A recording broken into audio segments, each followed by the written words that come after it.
Eksaktong isang linggo bago ang Bilang Pilipino 2025, puspusan pa rin ang pangampanya ng mga kandidato sa pagkasenador.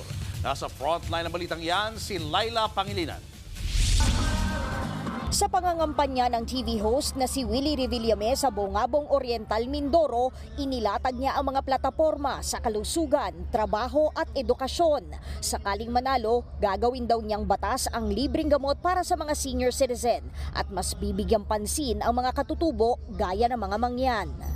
Kasamang nangampanya ni dating Senador Kiko Pangilinan sa Bangsamoro ang kanyang may bahay na si Sharon Cuneta. Gagawin daw niya ang lahat para tuparin ang pangako niyang mababang presyo ng mga bilihin, maunlad na ani ng mga magsasaka at kawalan ng gutom.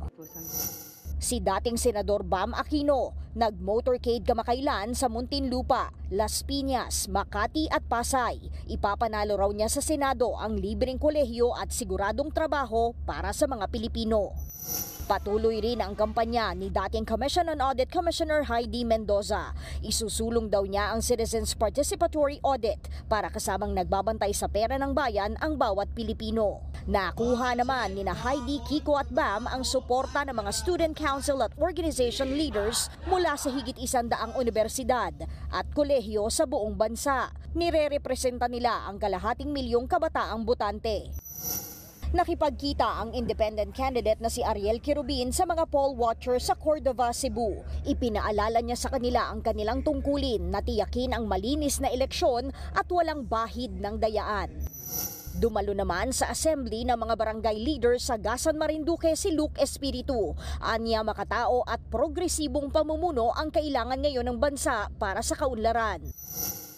Tuloy-tuloy din ang pangangampanya ng pambato ng Gabriela Party List sa Senado na si Arlene Brosas. Ilan sa mga itataguyod daw niya ang proteksyon sa mga kababaihan, kabataan, LGBTQ+ at iba pang vulnerable sectors.